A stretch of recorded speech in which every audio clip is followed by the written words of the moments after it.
Hello അസ്സാമു അലൈക്കും, welcome to my channel. ഇന്ന് ഇഫ്താർ പാർട്ടിയിലും നമുക്കെല്ലാം സിമ്പിളായിട്ട് തയ്യാറാക്കാൻ പറ്റുന്ന നല്ലൊരു അടിപൊളി സ്നാക്കിൻ്റെ റെസിപ്പിയാണ് ഇത്. ബാവ് ബൺ എന്ന ഇതിൻ്റെ പേര്. അപ്പോൾ ഇത് നല്ല സോഫ്റ്റ് ബണ്ണിൻ്റെ ഒരു റെസിപ്പിയാണ്. അപ്പോൾ നിങ്ങളുടെ വീഡിയോ ഫുള്ളായിട്ട് കാണാൻ ശ്രമിക്കണേ. എൻ്റെ വീഡിയോ ഇഷ്ടമായെങ്കിൽ ഒന്ന് സപ്പോർട്ട് ചെയ്യാനും മറക്കല്ലേ. അപ്പോൾ എങ്ങനെ ഉണ്ടാക്കുന്നതെന്ന് കണ്ടു നോക്കാം.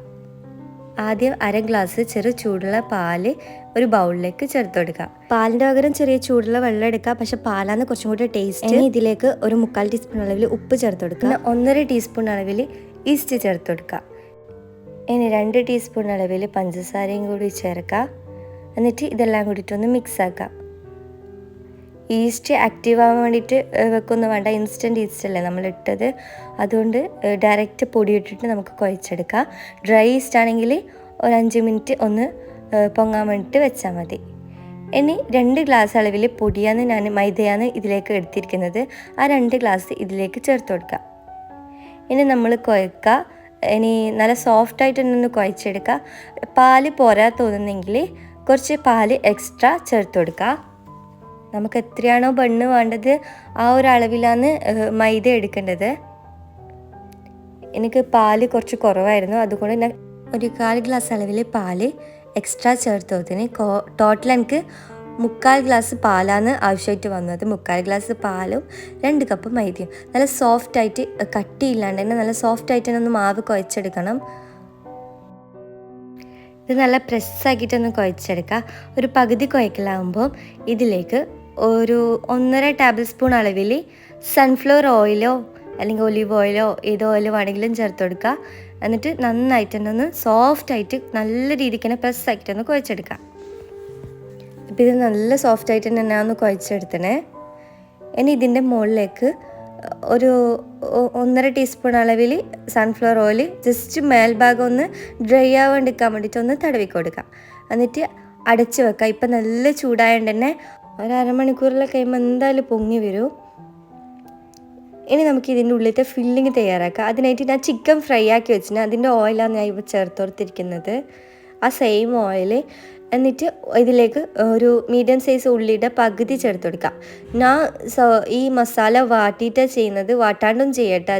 ജസ്റ്റ് ഡയറക്റ്റ് ഉള്ളിയും വെജിറ്റബിൾസ് എല്ലാം ഒരുമിച്ചിട്ടിട്ട് മിക്സ് ആക്കിയിട്ട് അങ്ങനെ ചെയ്യാം. പിന്നെ ഒരു മീഡിയം സൈസ് തക്കാളിൻ്റെ പകുതി ചേർത്ത് കൊടുത്തിന് അതിൻ്റെ കുരുവൊക്കെ കളഞ്ഞിട്ട് കട്ട് ചെയ്തിട്ട് ചേർത്ത് കൊടുത്തേ കേട്ടോ. പിന്നെ 1 കപ്പ് അളവിൽ ക്യാരറ്റ് ചേർത്ത് കൊടുത്തിന്. പിന്നെ കുറച്ച് അധികം തന്നെ ക്യാരറ്റ് എടുക്കുന്നതിനേക്കാളും കുറച്ച് അധികം തന്നെ ക്യാബേജും കൂടി ചെറുതായിട്ട് കട്ട് ചെയ്തത് ചേർത്ത് കൊടുത്തിന്. എന്നിട്ട് ഇതെല്ലാം കൂടിയിട്ട് മിക്സ് ആക്കാം. ക്യാരറ്റ് ഗ്രൈറ്റ് ചെയ്തിട്ട് ചേർത്ത് കൊടുത്തിന്, ക്യാബേജ് ചെറുതായിട്ട് കട്ട് ചെയ്തിട്ടു.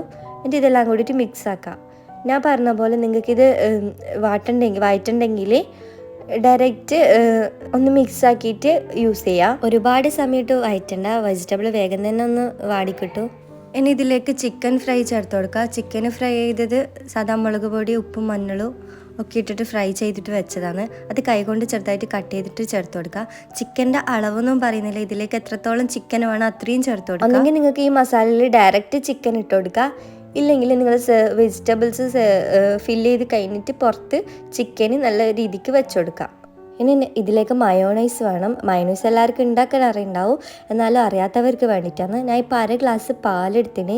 ഇതിലേക്ക് വെളുത്തുള്ളി, ചെറിയ വെളുത്തുള്ളി ആയതുകൊണ്ടാണ് ഞാനൊരു 4-5 എണ്ണം ചേർത്ത് കൊടുത്തിരിക്കുന്നത്. വലുതാണെങ്കിൽ 2 എണ്ണം ചേർത്ത് കൊടുത്താൽ മതി. ഇനി ഒരു നുള്ളു ഉപ്പ് ചേർത്ത് കൊടുക്കുക ഇതിലേക്ക്. പിന്നെ പാലെടുത്ത് അതേ അളവിൽ തന്നെ സൺഫ്ലവർ ഓയിലും കൂടി ഒഴിച്ചു കൊടുക്കുക. പാലും സൺഫ്ലവർ ഓയിലെല്ലാം ഫ്രിഡ്ജിൽ വെച്ച് തണുപ്പിച്ചിട്ട് വേണം നമ്മൾ ഉപയോഗിക്കാൻ വേണ്ടിയിട്ട്. ഞാൻ ഇപ്പോൾ തണുപ്പിച്ചിട്ടില്ല, അതുകൊണ്ട് ഞാൻ അടിച്ചെടുത്ത ശേഷമാണ് തണുപ്പിക്കുന്നത്. ഇതെല്ലാം കൂടിയിട്ട് അടിച്ചിട്ട് ചെറിയൊരു ലൂസിലാണ്, ഞാൻ ഒരുപാട് ഓയിൽ ഒഴിച്ചിട്ടില്ലല്ലോ. ഇനിയും നിങ്ങൾക്ക് കട്ടി വേണമെങ്കിൽ കുറച്ചും കൂടി ഓയിൽ ഒഴിച്ചു കൊടുക്കുക. ഞാൻ ഇപ്പോൾ സെയിം അളവിൽ തന്നെ പാലും ഓയിലും സെയിം അളവിൽ തന്നെ എടുത്തിന്. എന്നിട്ട് അതൊന്ന് ഫ്രിഡ്ജിൽ വെച്ചാൽ മതി കുറച്ച് സമയം, അപ്പം നല്ല തിക്കായിട്ട് വന്നോളും. ഇനി നമ്മളെ ബണ്ണിൻ്റെ മാവ് നല്ല രീതിക്ക് ഒന്ന് പൊങ്ങി വന്നിനി. ഇത് കുബൂസിൻ്റെ അതേ മാവ് തന്നെയാണ്, പിന്നെ കുബൂസിനേക്കാളും കുറച്ച് ചെറിയ രീതിക്കൊന്ന് ലൂസാക്കിയിട്ടാണ് കുഴച്ചെടുത്തിരിക്കുന്നത്. ഇനി ഇത് നമുക്ക് ബോൾസ് ആക്കിയിട്ട് വെക്കാം.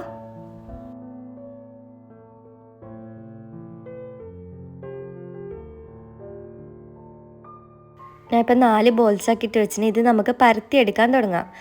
പരത്തുന്ന പലകയിലോട്ട് കുറച്ച് പൊടി മൈദ ഒന്ന് തൂക്കി കൊടുക്കുക. എന്നിട്ട് ചെറിയൊരു തിക്നെസ്സിൽ നമ്മളെ കുബൂസിൻ്റെ എല്ലാം ആ ഒരു തിക്നെസ്സിലൊന്ന് ഇത് പരത്തിയിട്ട് എടുക്കാം.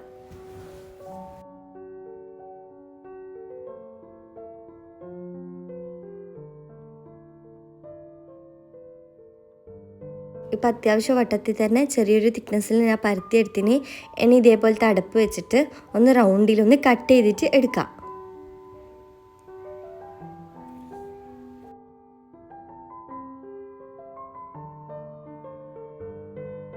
ഇനി ഈ ബണ്ണ് നമ്മൾ മടക്കിയിട്ടാണ് സ്റ്റീം ചെയ്തിട്ട് എടുക്കുന്നത്. അതുകൊണ്ട് തന്നെ നടുഭാഗം ഒട്ടിപ്പിടിക്കാണ്ടിരിക്കാൻ വേണ്ടിയിട്ട് കുറച്ച് ഓയിൽ ഒന്ന് നടുഭാഗത്ത് അപ്ലൈ കൊടുക്കുക. വളരെ കുറച്ച് അപ്ലൈ ആക്കി കൊടുത്താൽ മതി.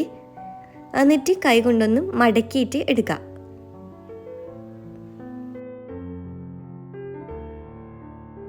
ഇതായി വീഡിയോയിൽ കാണുന്ന പോലെ ജസ്റ്റ് ഒന്ന് മടക്കി വെക്കുക. ജസ്റ്റ് നല്ലോണം പ്രസ്സാക്കൊന്നും വേണ്ട, ജസ്റ്റ് ഒന്ന് മടക്കി വെച്ചാൽ മതി. ഇനി ഇത് നമുക്ക് ഒരു പാത്രത്തിലേക്കോ എവിടെയെങ്കിലും ഒന്ന് വെച്ച് കൊടുക്കുക. എന്നിട്ട് ഇത് അടച്ച് വെക്കുക. ഒരു നനഞ്ഞ തുണിയോട് ഒന്ന് അടച്ച് വെക്കുക, ജസ്റ്റ് പൊങ്ങി കിട്ടാൻ വേണ്ടിയിട്ടാട്ടോ. ഇനി ബാക്കിയുള്ളത് നമുക്ക് ഇതേപോലെ തന്നെ ഒന്ന് പരത്തി കട്ട് ചെയ്തിട്ട് എടുക്കാം.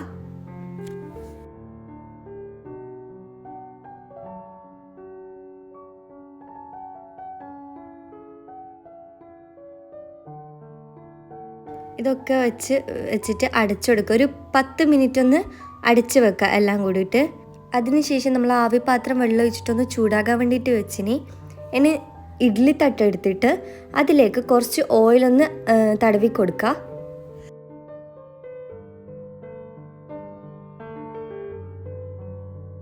നമ്മൾ ഇഡ്ഡലി പാത്രത്തിൽ ഓയിലൊന്ന് അപ്ലൈ ആക്കി കൊടുത്തിട്ട് അതിന് ശേഷം നമ്മൾ ബണ്ണ് ഓരോന്നായിട്ട് അതിലേക്ക് വെച്ച് കൊടുക്കാം.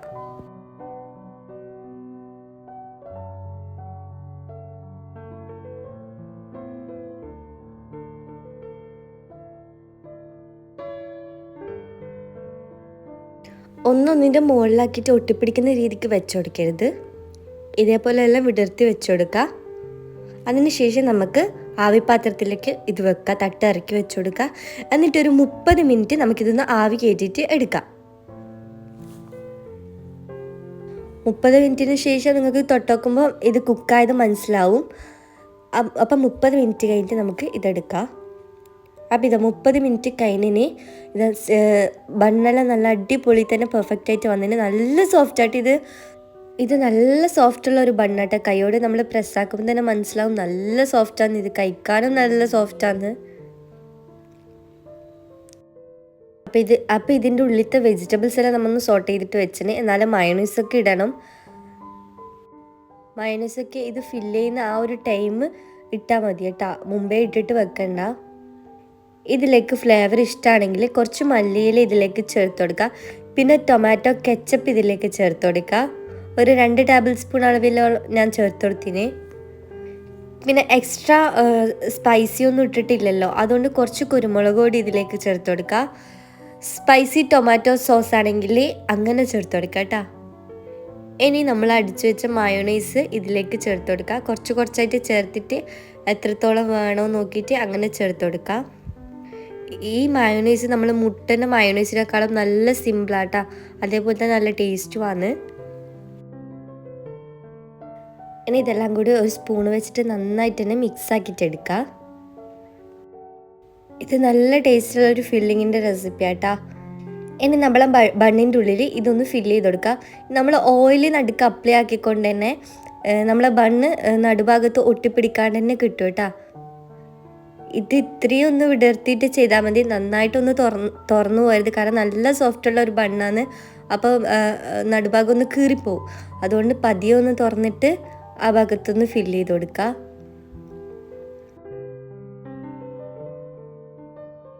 എത്രത്തോളം നിങ്ങൾക്ക് ഫില്ലിങ്സ് വേണോ ആ രീതിക്ക് വെച്ച് കൊടുത്താൽ മതി കേട്ടോ.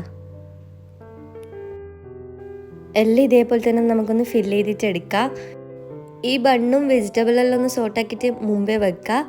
പിന്നെ മയോണൈസ് ഇട്ടിട്ട് ഇത് ഫില്ല് ചെയ്യുന്നത് നമ്മൾ നോമ്പ് തുറക്ക് ആണ് ഉണ്ടാക്കുന്നെങ്കിൽ നോമ്പ് തുറൻ്റെ ആ ഒരു കുറച്ച് ടൈം മുമ്പ് നമുക്ക് ഉണ്ടാക്കിയാൽ മതി കേട്ടോ. അപ്പോൾ ഞാൻ പറഞ്ഞില്ലേ, വെജിറ്റബിൾസ് നിങ്ങൾ സെപ്പറേറ്റ് എടുത്തിട്ട് ചിക്കൻ സെപ്പറേറ്റ് ഇട്ട് കൊടുക്കാമെന്ന്. ഈ ടൈം ഇങ്ങനെ വെജിറ്റബിൾ ഇട്ട് കൊടുത്തിട്ട് മുകൾ ഭാഗത്ത് ചിക്കൻ വെച്ചുകൊടുത്താലും മതി. അപ്പോൾ കാണാൻ ഭംഗിയുണ്ടാവും. നമ്മൾ ഒരുമിച്ച് മിക്സ് ആക്കുമ്പം എല്ലാ ഭാഗത്തും ചിക്കൻ കിട്ടുമല്ലോ, അതുകൊണ്ടാണ് ഞാൻ മിക്സ് ആക്കി കൊടുത്തത്.